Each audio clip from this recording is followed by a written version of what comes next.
श्री गणेशाय नमः। श्री जानकी वल्लभो विद्यते। श्री रामचरितमानस द्वितीय सोपान अयोध्या कांड।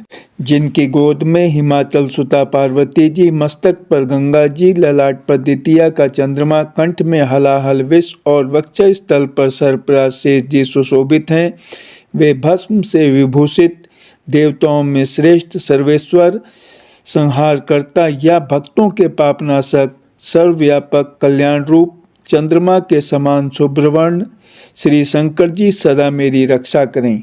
रघुकुल को आनंद देने वाले श्री रामचंद्र जी के मुखारविंद की जो शोभा राज्याभिषेक से राज्याभिषेक की बात सुनकर न तो प्रसन्नता को प्राप्त हुई और न वनवास के दुख से मलिन ही हुई, वह मुख कमल की छवि मेरे लिए सदा सुंदर मंगलों की देने वाली हो। नीले कमल के समान श्याम और कोमल जिनके अंग हैं, श्री सीता जी जिनके वाम भाग में विराजमान हैं और जिनके हाथों में क्रमशः अमोघ बाण और सुंदर धनुष है, उन रघुवंश के स्वामी श्री रामचंद्र जी को मैं नमस्कार करता हूँ। श्री गुरु जी के चरण कमलों की रस से अपने मन रूपी दर्पण को साफ करके मैं श्री रघुनाथ जी के उस निर्मल यश का वर्णन करता हूँ जो चारों फलों को, धर्म, अर्थ, काम, मोक्ष को देने वाला है। जब से श्री रामचंद्र जी विवाह करके घर आए, तब से अयोध्या में नित नए मंगल हो रहे हैं और आनंद के बधावे बज रहे हैं। 14 लोक रूपी बड़े भारी पर्वतों पर पुण्य रूपी मेघ सुख रूपी जल बरसा रहे हैं।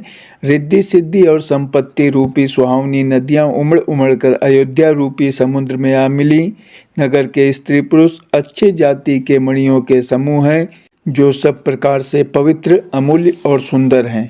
नगर का ऐश्वर्य कुछ कहा नहीं जाता, ऐसा जान पड़ता है मानो ब्रह्मा जी की कारीगरी बस इतनी ही है।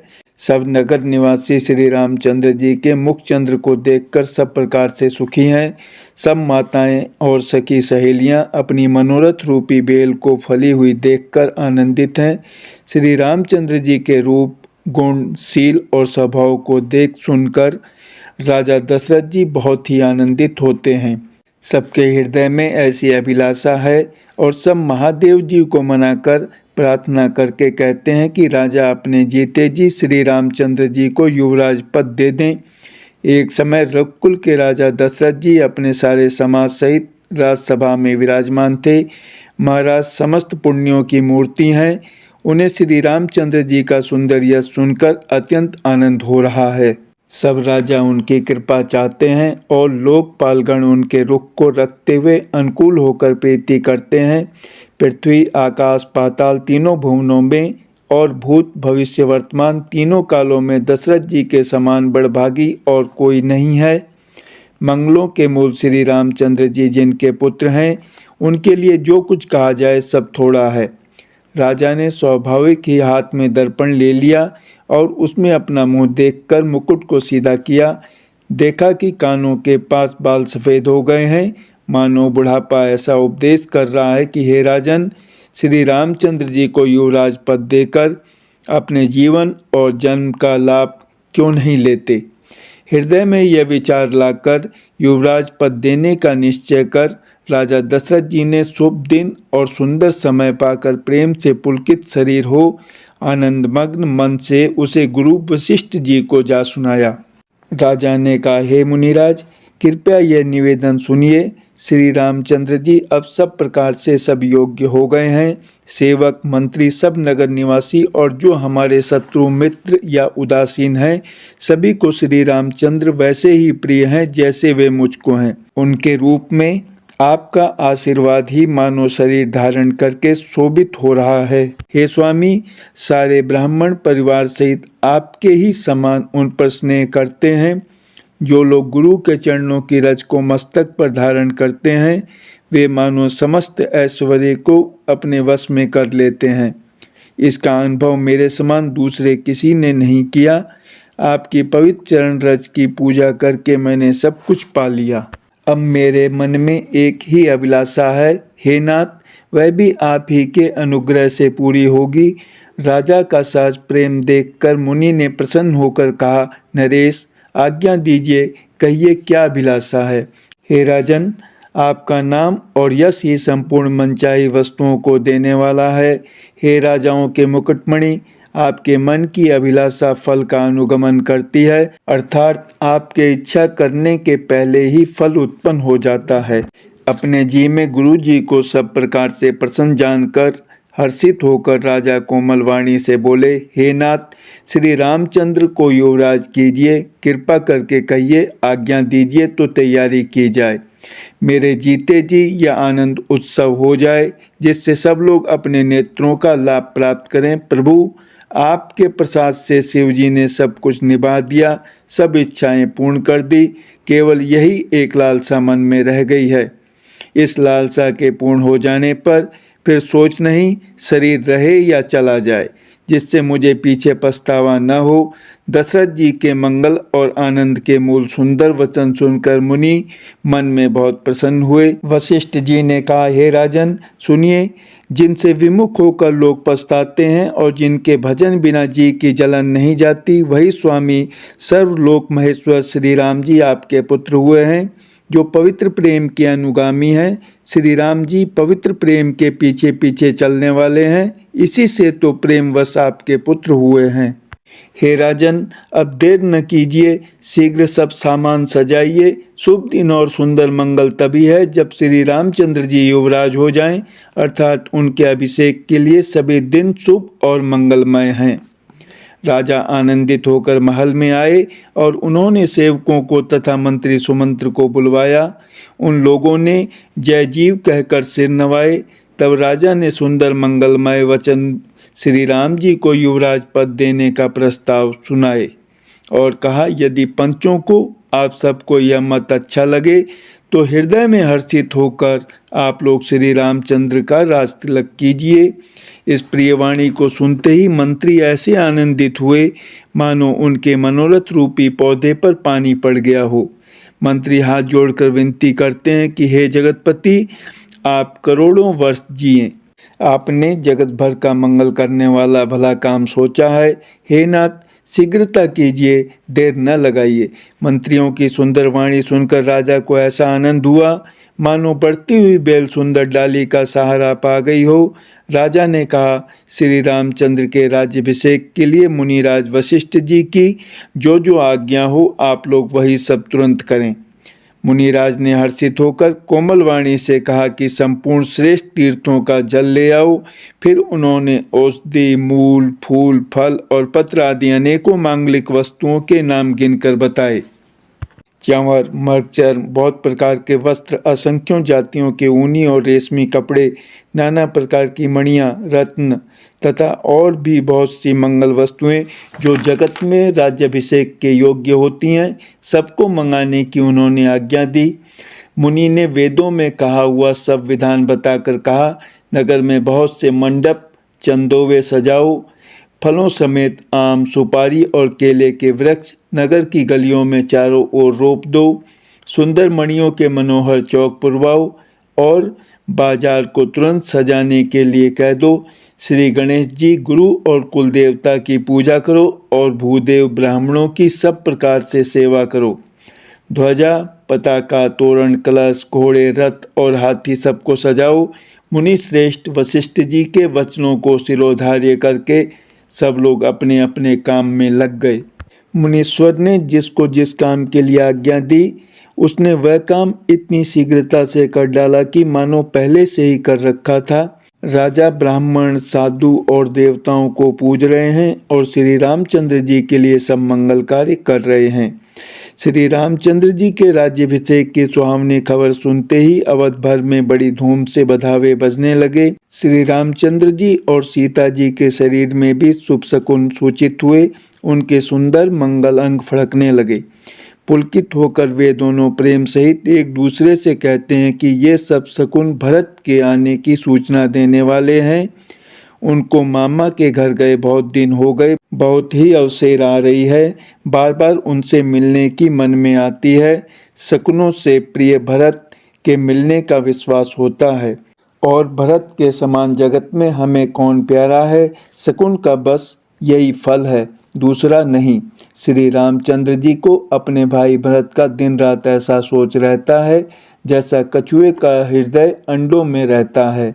इसी समय यह परम मंगल समाचार सुनकर सारा रनिवास हर्षित हो उठा, जैसे चंद्रमा को बढ़ते देखकर समुद्र में लहरों का विलास आनंद सुशोभित होता है।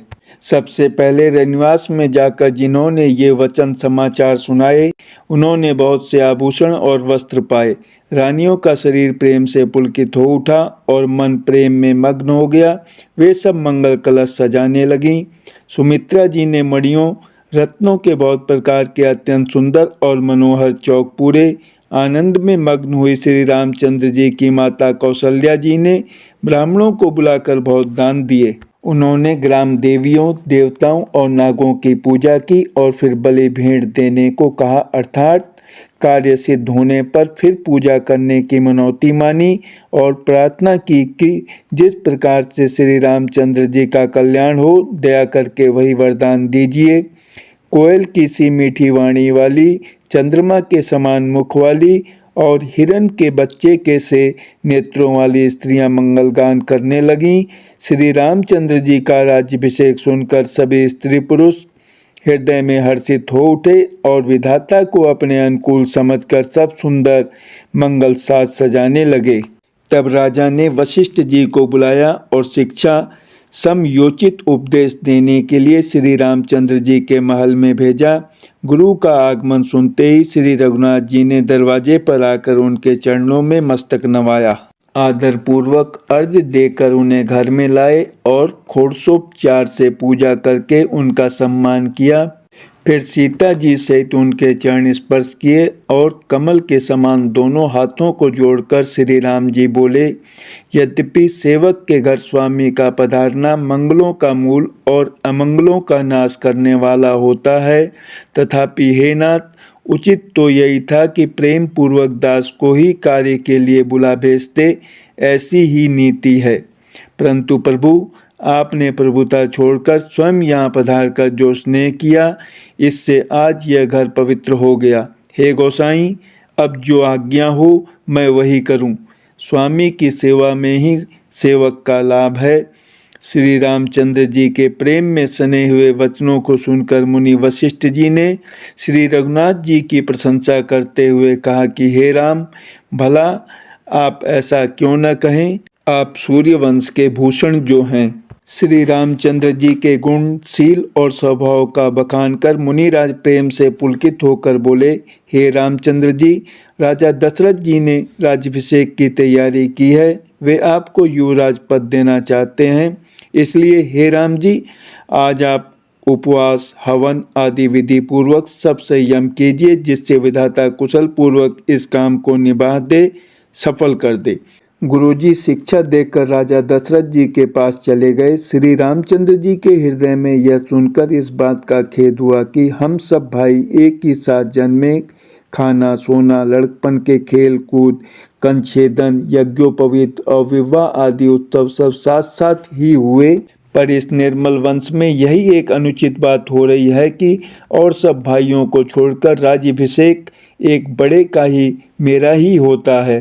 तुलसीदास जी कहते हैं कि प्रभु श्री रामचंद्र जी का यह सुंदर प्रेम पूर्ण पछतावा भक्तों के मन की कुटिलता को हरण करे।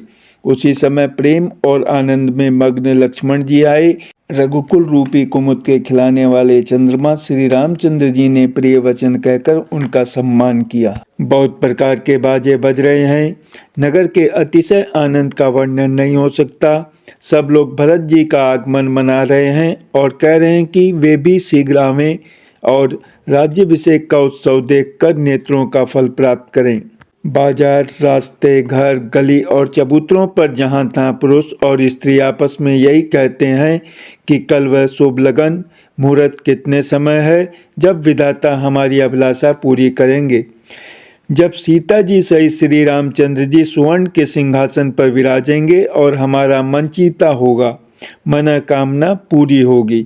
इधर तो सब यह कह रहे हैं कि कल कब होगा, उधर कुचक्री देवता विघ्न मना रहे हैं।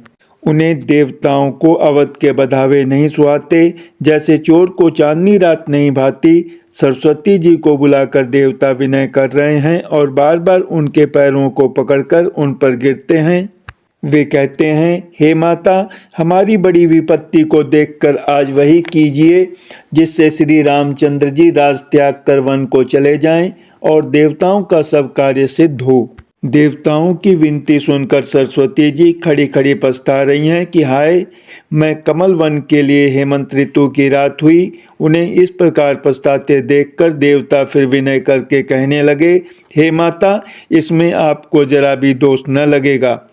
श्री रघुनाथ जी विषाद और हर्ष से रहित हैं। आप तो श्री राम जी के सब प्रभाव को जानती ही हैं। जीव अपने कर्मवश ही सुख दुख का भागी होता है, अतएव देवताओं के हित के लिए आप अयोध्या जाइए। बार बार चरण पकड़कर देवताओं ने सरस्वती को संकोच में डाल दिया। तब वह यह विचार कर चले कि देवताओं की बुद्धि ओछी है, इनका निवास तो ऊंचा है पर इनकी करनी नीची है। ये दूसरे का ऐश्वर्य नहीं देख सकते, परंतु आगे के काम का विचार करके श्री राम जी के वन जाने से राक्षसों का वध होगा, जिससे सारा जगत सुखी हो जाएगा। चतुर कवि श्री राम जी के वनवास के चरित्रों का वर्णन करने के लिए मेरी चाह कामना करेंगे। ऐसा विचार कर सरस्वती हृदय में हर्षित होकर दशरथ जी की पुरी अयोध्या में आई, मानो दुसह दुख देने वाली कोई ग्रह दशा आई हो। मंथरा नाम की कैकेयी की एक मंदबुद्धि दासी थी। उसे अपयश की पिटारी बनाकर सरस्वती उसकी बुद्धि को फेर कर चली गईं। मंथरा ने देखा कि नगर सजाया हुआ है, सुंदर मंगलमय बधावे बज रहे हैं। उसने लोगों से पूछा कि कैसा उत्सव है। उनसे श्री रामचंद्र जी के राज तिलक की बात सुनते ही उसका हृदय जल उठा। वह दुर्बुद्धि नीच जाति वाली दासी विचार करने लगी कि किस प्रकार से यह काम रात ही रात में बिगड़ जाए। जैसे कोई कुटिल भिलनी शहद का छत्ता लगा देखकर घात लगाती है कि इसको किस तरह से उखाड़ लूं।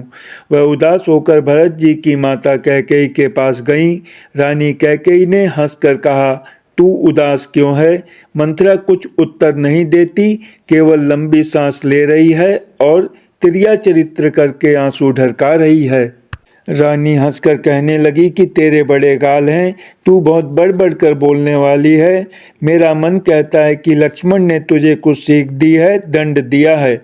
तब भी वह महापापिनी दासी कुछ भी नहीं बोलती, ऐसी लंबी सांस छोड़ रही है मानो काली नागिन फुफकार छोड़ रही हो। तब रानी ने डर कर कहा, अरे कहती क्यों नहीं? श्री रामचंद्र, राजा लक्ष्मण, भरत और शत्रुघ्न कुशल से तो हैं। यह सुनकर कुबरी मंथरा के हृदय में बड़ी ही पीड़ा हुई। वह कहने लगी, हे माई, हमें कोई क्यों सीख देगा और मैं किसका बल पाकर गाल करूंगी, बढ़ बढ़ कर बोलूंगी। रामचंद्र को छोड़कर आज और किसकी कुशल है जिन्हें राजा युवराज पद दे रहे हैं। आज कौशल्या को विधाता बहुत ही दाहिने अनुकूल हुए हैं। यह देखकर उनके हृदय में गर्व समाता नहीं। तुम स्वयं जाकर सब शोभा क्यों नहीं देख लेती, जिसे देखकर मेरे मन में क्षोभ हुआ है। तुम्हारा पुत्र प्रदेश में है, तुम्हें कुछ सोच नहीं। जानती हो कि स्वामी हमारे वश में है। तुम्हें तो तोषक पलंग पर पड़े पड़े नींद लेना ही बहुत प्यारा लगता है। राजा की कपट भरी चतुराई तुम नहीं देखती। मंथरा के प्रिय वचन सुनकर किंतु उसको मन की मैली जानकर रानी झुककर डांट कर बोली, बस अब चुप रह घर फोड़ी कहीं की। जो फिर कभी ऐसा कहा तो तेरी जीभ पकड़ कर निकलवा लूंगी।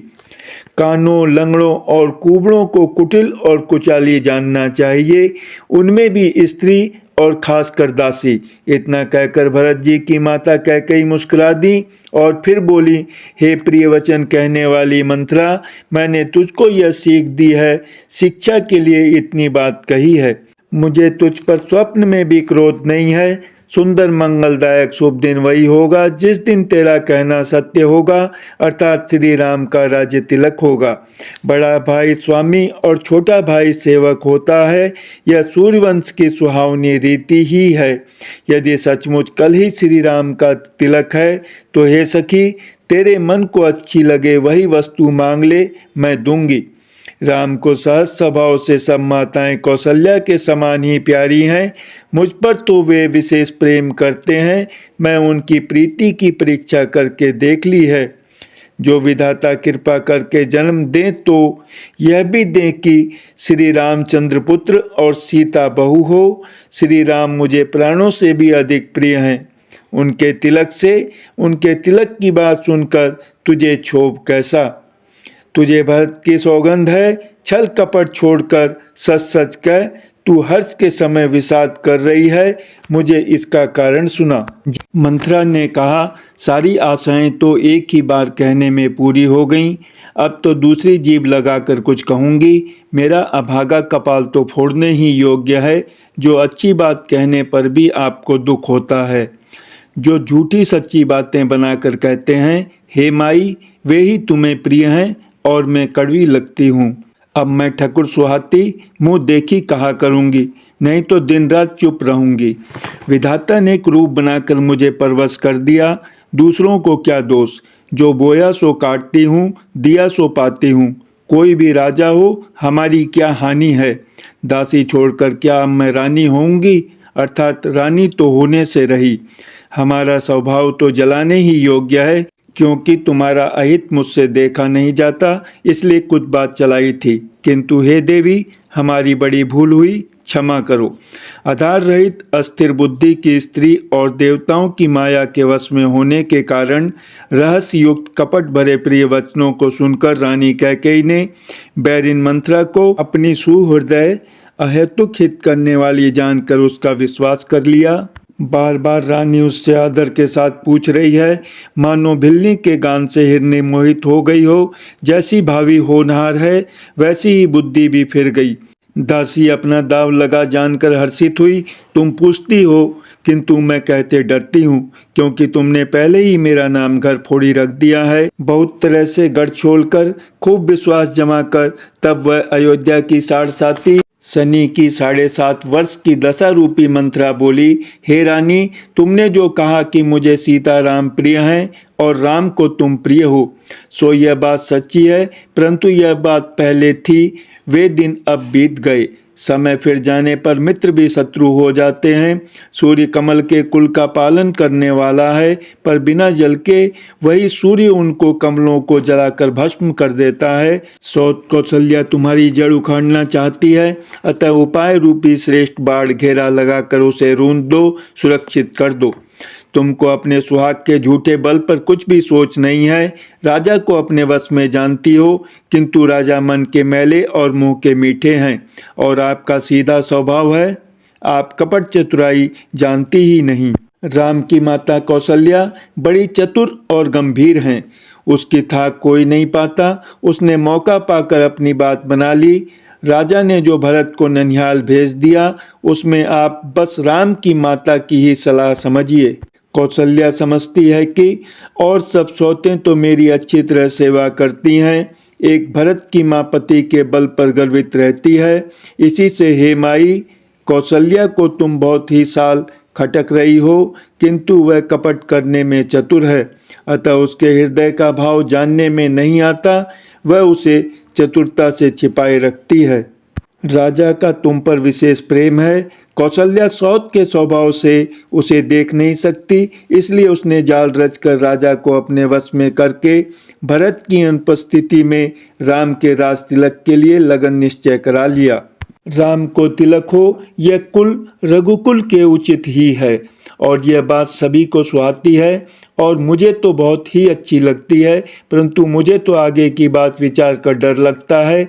दैव उलटकर इसका फल उसी कौशल्या को दे। इस तरह करोड़ों कुटिलपन की बातें गढ़ छोड़कर मंथरा ने कैकेयी को उल्टा सीधा समझा दिया, और सैकड़ों सौतों की कहानियां इस प्रकार बना बना कर कहीं, जिस प्रकार विरोध बढ़े। होनहार वश कैकेयी के मन में विश्वास हो गया। रानी फिर सौगंध दिलाकर पूछने लगी। मंथरा बोली, क्या पूछती हो? अरे तुमने अब भी नहीं समझा, अपने भले बुरे को अथवा मित्र शत्रु को तो पशु भी पहचान लेते हैं। पूरा पखवाड़ा बीत गया सामान सस्ते, और तुमने खबर पाई है आज मुझसे।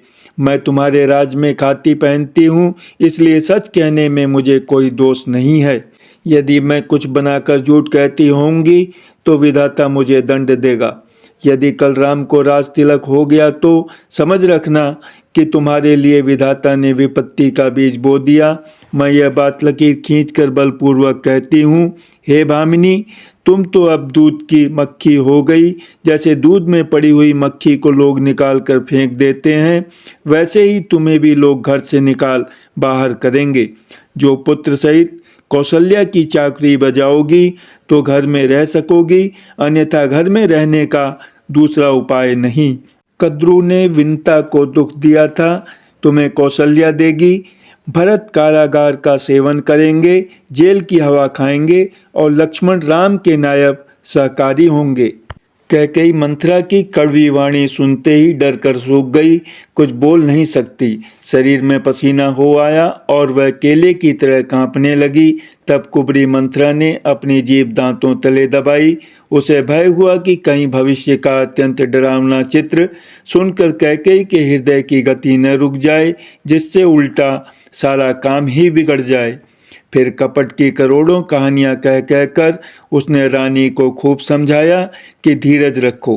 कैकेयी का भाग्य पलट गया, उसे कुचाल प्यारी लगी। वह बगुली को हंसनी मानकर, वैरनी को हित मानकर उसकी सराहना करने लगी। कैकेयी ने कहा, मंथरा सुन, तेरी बात सत्य है। मेरी दाहिनी आंख नित्य फड़का करती है। मैं प्रतिदिन रात को बुरे स्वप्न देखती हूँ, किंतु अपने अज्ञानवश तुझसे कहती नहीं। सखी, क्या करूं? मेरा तो सीधा स्वभाव है, मैं दायां बायां कुछ भी नहीं जानती। अपनी चलते जहाँ तक मेरा वश चला, मैंने आज तक कभी किसी का बुरा नहीं किया। फिर न जाने किस पाप से देव ने मुझे एक ही साथ यह दूसरा दुख दिया। मैं भले ही नहर जाकर वहीं जीवन बिता दूंगी, पर जीते जी सौत की चाकरी नहीं करूंगी। देव जिसको शत्रु के वश में रखकर जिलाता है, उसके लिए तो जीने की अपेक्षा मरना ही अच्छा है। रानी ने बहुत प्रकार के दीन वचन कहे। उन्हें सुनकर कुबरी ने त्रिया चरित्र फैलाया। वह बोली, तुम मन में ग्लानि मानकर ऐसा क्यों कह रही हो? तुम्हारा सुख सुहाग दिन दिन दूना होगा। जिसने तुम्हारी बुराई चाही है, वही परिणाम में यह बुराई रूप फल पाएगी। हे स्वामिनी, मैंने जब से यह कुमत सुना है, तब से मुझे न तो दिन में कुछ भूख लगती है और न रात में नींद ही आती है। मैंने ज्योतिषियों से पूछा तो उन्होंने रेखा खींचकर, गणित करके अथवा निश्चय पूर्वक कहा कि भरत राजा होंगे। यह सत्य बात है। हे भामिनी, तुम करो तो उपाय मैं बताऊं। राजा तुम्हारी सेवा के वश में है ही। कैकेयी ने कहा, मैं तेरे कहने से कुएं में गिर सकती हूँ, पुत्र और पति को भी छोड़ सकती हूँ। जब तू मेरा बड़ा भारी दुख देखकर कुछ कहती है, तो भला मैं अपने हित के लिए उसे क्यों न करूँगी। कुबरी ने कैकेयी को सब तरह से कबूल करवाकर, अर्थात बलि पशु बनाकर, कपट रूप छुरी को अपने कठोर हृदय रूपी पत्थर पर टेया, उसकी धार को तेज किया। रानी कैकेयी अपने निकट के शीघ्र आने वाले दुख को कैसे नहीं देखती। जैसे बलि का पशु हरी हरी घास चरता है, पर यह नहीं जानता कि मौत सिर पर नाच रही है। मंथरा की बातें सुनने में तो कोमल हैं, पर परिणाम में कठोर भयानक हैं। मानो वह शहद में घोलकर जहर पिला रही हो। दासी कहती है, हे स्वामिनी, तुमने मुझको एक कथा कही थी, उसकी याद है कि नहीं? तुम्हारे 2 वरदान राजा के पास धरोहर हैं। आज उन्हें राजा से मांगकर अपनी छाती ठंडी करो। पुत्र को राज्य और राम को वनवास दो और सौत का सारा आनंद तुम ले लो। जब राजा राम की सौगंध खा लें, तब वर मांगना, जिससे वचन न टलने पावे। आज की रात बीत गई तो काम बिगड़ जाएगा। मेरी बात को हृदय से प्रिय या प्राणों से भी प्यारी समझना। पापनी मंथरा ने बड़ी बुरी घात लगाकर कहा, कोप भवन में जाओ, सब काम बड़ी सावधानी से बनाना। राजा पर सहसा विश्वास न कर लेना, उनकी बातों में न आ जाना। कुबरी को रानी ने प्राणों के समान प्रिय समझकर बार बार उसकी बड़ी बुद्धि का बखान किया और बोली, संसार में मेरा तेरे समान हितकारी और कोई नहीं है। तू मुझ बही जाती हुई के लिए सहारा हुई है। यदि विधाता कल मेरा मनोरथ पूरा कर दें, तो हे सखी, मैं तुझे आंखों की पुतली बना लूं। इस प्रकार दासी को बहुत तरह से आदर देकर कैकेयी को भवन में चली गई। विपत्ति कलह बीज है, दासी वर्षा ऋतु है, कैकेयी की कुबुद्धि उस बीज के बोने के लिए जमीन हो गई, उसमें कपट रूपी जल पाकर अंकुर फूट निकला। दोनों वरदान उस अंकुर के 2 पत्ते हैं और अंत में इसके दुख रूपी फल होगा। कैकेयी कोप का सब साज सजकर कोप भवन में जा सोई। राज्य करती हुई वह अपनी दुष्ट बुद्धि से नष्ट हो गई। राजमहल और नगर में धूमधाम मच रही है। इस कुचाल को कोई कुछ नहीं जानता। बड़े ही आनंदित होकर नगर के सब स्त्री पुरुष शुभ मंगलाचार के साथ सज रहे हैं। कोई भीतर जाता है, कोई बाहर निकलता है। राजद्वार में बड़ी भीड़ हो रही है। श्री रामचंद्र जी के बाल सखा राज तिलक का समाचार सुनकर हृदय में हर्षित होते हैं। वे 10-5 मिलकर श्री रामचंद्र जी के पास जाते हैं। प्रेम पहचान कर प्रभु श्री रामचंद्र जी उनका आदर करते हैं और कोमल वाणी से कुशल क्षेम पूछते हैं। अपने प्रिय सखा श्री रामचंद्र जी की आज्ञा पाकर वे आपस में एक दूसरे से श्री रामचंद्र जी की बड़ाई करते हुए घर लौटते हैं और कहते हैं, संसार में श्री रघुनाथ जी के समान शील और स्नेह को निभाने वाला कौन है। भगवान हमें यही दें कि हम अपने कर्मवश भ्रमते हुए जिस जिस योनि में जन्मे वहाँ उस योनि में हम तो सेवक हों और सीतापति श्री रामचंद्र जी हमारे स्वामी हों और यह नाता अंत तक निभ जाए। नगर में सबकी ऐसी ही अभिलाषा है, परंतु कैकेयी के हृदय में बड़ी जलन हो रही है। कुसंगति पाकर कौन नष्ट नहीं होता। नीच के मत के अनुसार चलने से चतुराई नहीं रह जाती। संध्या के समय राजा दशरथ आनंद के साथ कैकेयी के महल में गए, मानो साक्षात स्नेही शरीर धारण कर निष्ठुरता के पास गया हो। कोप भवन का नाम सुनकर राजा सहम गए। डर के मारे उनका पांव आगे को नहीं पड़ता। स्वयं देवराज इंद्र जिनकी भुजाओं के बल पर राक्षसों से निर्भय होकर बसता है और संपूर्ण राजा लोग जिनका रुख देखते रहते हैं, वही राजा दशरथ स्त्री का क्रोध सुनकर सूख गए।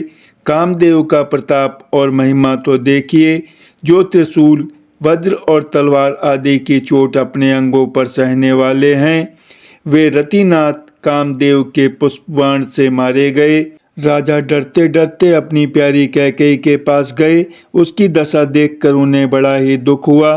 कैकेयी जमीन पर पड़ी है, पुराना मोटा कपड़ा पहने हुए है, शरीर के नाना आभूषणों को उतार कर फेंक दिया है। उस दुर्बुद्धि कैकेयी को यह कुवेशता बुरा वेश कैसी फब रही है, मानो भावी विधवापन की सूचना दे रही हो। राजा उसके पास जाकर कोमल वाणी से बोले, हे प्राण प्रिय, किस लिए रिसाई रूठी हो। हे रानी, किस लिए रूठी हो। यह कहकर राजा उसे हाथ से स्पर्श करते हैं तो वह उनके हाथ को झटक कर हटा देती है और ऐसे देखती है मानो क्रोध में भरी हुई नागिन क्रूर दृष्टि से देख रही हो। दोनों वरदानों की वासनाएं उस नागिन की 2 जीभें हैं और दोनों वरदान दांत हैं। वह काटने के लिए मर्म स्थान देख रही है। तुलसीदास जी कहते हैं कि राजा दशरथ होनहार के वश में होकर इसे इस प्रकार हाथ झटकने और नागिन की भांति देखने को कामदेव की क्रीड़ा ही समझ रहे हैं। राजा बार बार कह रहे हैं, हे सुमुखी, हे सुलोचनी, हे कोकिल बहनी, हे गजगामिनी, मुझे अपने क्रोध का कारण तो सुना। हे प्रिय, किसने तेरा अनिष्ट किया, किसके 2 सिर हैं। यमराज किसको लेना अपने लोक को ले जाना चाहते हैं। क्या किस कंगाल को राजा कर दूं या किस राजा को देश से निकाल दूं। तेरा शत्रु अमर देवता भी हो तो मैं उसे भी मार सकता हूँ। बेचारे कीड़े मकोड़े सरीखे नर नारी तो चीज ही क्या हैं। हे सुंदरी, तू तो मेरा स्वभाव जानती ही है कि मेरा मन सदा तेरे मुख रूपी चंद्रमा का चकोर है। हे प्रिय, मेरी प्रजा, कुटुंबी, सर्वस्व संपत्ति, पुत्र, यहाँ तक कि मेरे प्राण भी, ये सब तेरे वश में अधीन हैं। यदि मैं तुझसे कुछ कपट करके कहता हूँ तो हे भामिनी, मुझे 100 बार राम की सौगंध है। तू हंसकर प्रसन्नतापूर्वक अपनी मनचाही बात मांग ले और अपने मनोहर अंगों को आभूषणों से सजा। मौका बेमौका तो मन में विचार कर देख हे प्रिय, जल्दी इस बुरे वेश को त्याग दे। यह सुनकर और मन में राम जी की बड़ी सौगंध को विचार कर मंदबुद्धि कैकेयी हंसती हुई उठी और गहने पहनने लगी, मानो कोई भिलनी मृग को देखकर फंदा तैयार कर रही हो। अपने जी में कैकेयी को सुहृदय जानकर राजा दशरथ जी प्रेम से पुलकित होकर कोमल और सुंदर वाणी से फिर बोले, हे भामिनी, तेरा मन चीता हो गया। नगर में घर घर आनंद के बधावे बज रहे हैं। मैं कल ही राम को युवराज पद दे रहा हूँ, इसलिए हे सुनैनी, तू मंगल साथ सज। ये सुनते ही उसका कठोर हृदय दलक उठा, फटने लगा, मानो पका हुआ बाल तोड़ फोड़ा छू गया हो। ऐसी भारी पीड़ा को भी उसने हंसकर छिपा लिया, जैसे चोर की स्त्री प्रकट होकर नहीं रोती जिसमें उसका भेद न खुल जाए। राजा उसकी कपट चतुराई को नहीं लख रहे हैं, क्योंकि वह करोड़ों कुटिलों की शिरोमणि गुरु मंत्रा की पढ़ाई हुई है। यद्यपि राजा नीति में निपुण है, परंतु तिर्या चरित्र अथाह समुद्र है। फिर वह कपट युक्त प्रेम बढ़ाकर ऊपर से प्रेम दिखाकर नेत्र और मुंह मोड़कर हंसती हुई बोली, हे प्रियतम, आप मांग मांग तो कहा करते हैं, पर देते लेते कभी कुछ भी नहीं। आपने 2 वरदान देने को कहा था, उनके भी मिलने में संदेह है। राजा ने हंसकर कहा कि अब मैं तुम्हारा मर्म मतलब समझा। मान करना तुम्हें परम प्रिय है। तुमने उन वरों को थाती धरोहर रखकर फिर कभी मांगा ही नहीं, और मेरा भूलने का स्वभाव होने से मुझे भी वह प्रसंग याद नहीं रहा। मुझे झूठ मूठ दोष मत दो, चाहे 2 के बदले 4 मांग लो। रघुकुल में सदा से यह रीति चली आई है कि प्राण भले ही चले जाएं, पर वचन नहीं जाता। असत्य के समान पापों का समूह भी नहीं है। क्या करोड़ों घुंचियां मिलकर भी कहीं पहाड़ के समान हो सकती हैं? सत्य ही समस्त उत्तम सुकृतों पुण्यों की जड़ है। यह बात वेद पुराणों में प्रसिद्ध है, और मनु जी ने भी यही कहा है। उस पर मेरे द्वारा श्री राम जी की शपथ करने में आ गई, मुँह से निकल पड़ी। श्री रघुनाथ जी मेरे सुकृत पुण्य और स्नेह की सीमा हैं। इस प्रकार बात पक्की कराकर दुर्बुद्धि कैकेयी हंसकर बोली, मानो उसने कुमुद बुरे विचार रूपी दुष्ट पक्षी बाज को छोड़ने के लिए उसकी कुल्ही आंखों पर की टोपी खोल दी। राजा का मनोरथ सुंदर वन है, सुख सुंदर पक्षियों का समुदाय है। उस पर भीलनी की तरह कैकेयी अपना वचन रूपी भयंकर बात छोड़ना चाहती है। मास पारायण 13वां विश्राम। वह बोली, हे प्राण प्यारे, सुनिए, मेरे मन को भाने वाला एक वर तो दीजिए। भरत को राज तिलक, और हे नाथ, दूसरा वर भी मैं हाथ जोड़कर मांगती हूँ, मेरा मनोरथ पूरा कीजिए। तपस्वियों के वेश में विशेष उदासीन भाव से राज्य और कुटुंब आदि की ओर से भली भांति उदासीन होकर विरक्त मुनियों की भांति राम 14 वर्ष तक वन में निवास करें। कैकेयी के कोमल विनय युक्त वचन सुनकर राजा के हृदय में ऐसा शोक हुआ, जैसे चंद्रमा की किरणों के स्पर्श से चकवा विकल हो जाता है। राजा सहम गए, उनसे कुछ कहते न बना, मानो बाज वन में बटेर पर झपटा हो। राजा का रंग बिल्कुल उड़ गया, मानो ताड़ के पेड़ को बिजली ने मारा हो। जैसे ताड़ के पेड़ पर बिजली गिरने से वह झुलसकर बदरंगा हो जाता है, वही हाल राजा का हुआ। माथे पर हाथ रखकर दोनों नेत्र बंद करके राजा ऐसे सोच करने लगे, मानो साक्षात सोच ही शरीर धारण कर सोच कर रहा हो। वे सोचते हैं, हाय, मेरा मनोरथ रूपी कल्प वृक्ष फूल चुका था, परंतु फलते समय कैकेयी ने हथनी की तरह उसे जड़ समेत उखाड़ कर नष्ट कर डाला। कैकेयी ने अयोध्या को उजाड़ कर दिया और विपत्ति की अचल सुदृढ़ नींव डाल दी। किस अवसर पर क्या हो गया? स्त्री का विश्वास करके मैं वैसे ही मारा गया, जैसे योग की सिद्धि रूपी फल मिलने के समय योगी को अविद्या नष्ट कर देती है। इस प्रकार राजा मन ही मन झींक रहे हैं। राजा का ऐसा बुरा हाल देखकर दुर्बुद्धि कैकेयी मन में बुरी तरह से क्रोधित हुई और बोली, क्या भरत आपके पुत्र नहीं है? क्या मुझे आप दाम देकर खरीद लाए हैं? क्या मैं आपकी विवाहिता पत्नी नहीं हूँ? जो मेरा वचन सुनते ही आपको वाण सा लगा, तो आप सोच समझकर बात क्यों नहीं कहते? उत्तर दीजिए। हाँ कीजिए, नहीं तो ना ही कर दीजिए।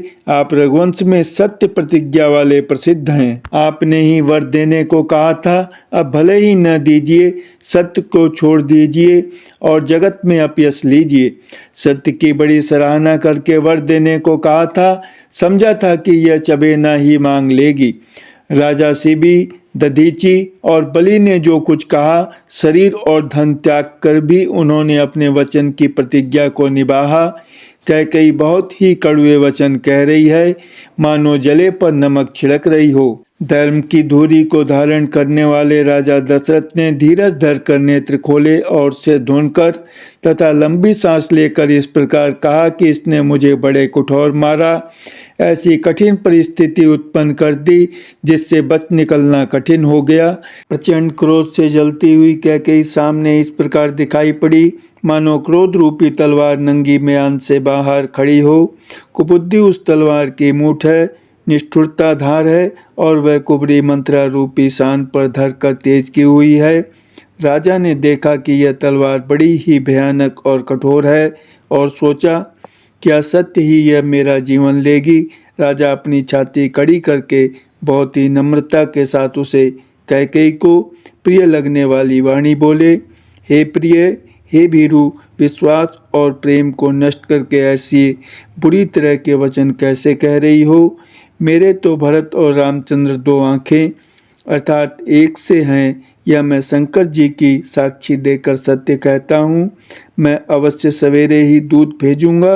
दोनों भाई भरत शत्रुघ्न सुनते ही तुरंत आ जाएंगे। अच्छा दिन, शुभ मुहूर्त सुधवाकर सब तैयारी करके डंका बजाकर मैं भरत को राज्य दे दूंगा। राम को राज्य का लोभ नहीं है और भरत पर उनका बड़ा ही प्रेम है। मैं ही अपने मन में बड़े छोटे का विचार करके राजनीति का पालन कर रहा था, बड़े को राज तिलक देने जा रहा था। राम की 100 बार सौगंध खाकर मैं स्वभाव से ही कहता हूँ कि राम की माता कौशल्या ने इस विषय में मुझसे कभी कुछ नहीं कहा।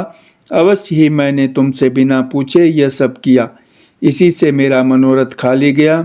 अब क्रोध छोड़ दे और मंगल साथ सज। कुछ ही दिनों बाद भरत युवराज हो जाएंगे। एक ही बात का मुझे दुख लगा कि तूने दूसरा वरदान बड़ी अड़चन का मांगा। उसकी आँच से अब भी मेरा हृदय जल रहा है। यह दिल लगी में, क्रोध में अथवा सचमुच ही वास्तव में सच्चा है। क्रोध को त्याग कर राम का अपराध तो बता। सब कोई तो कहते हैं कि राम बड़े ही साधु हैं। तू स्वयं भी राम की सराहना करती और उन पर स्नेह किया करती थी। अब यह सुनकर मुझे संदेह हो गया है कि तुम्हारी प्रशंसा और स्नेह कहीं झूठे तो न थे। जिसका स्वभाव शत्रु को भी अनुकूल है, वह माता के प्रतिकूल आचरण क्यों करेगा। हे प्रिय, हंसी और क्रोध छोड़ दे और विवेक उचित अनुचित विचार कर वर मांग, जिससे अब मैं नेत्र भरकर भरत का राज्याभिषेक देख सकूं। जय श्री राम।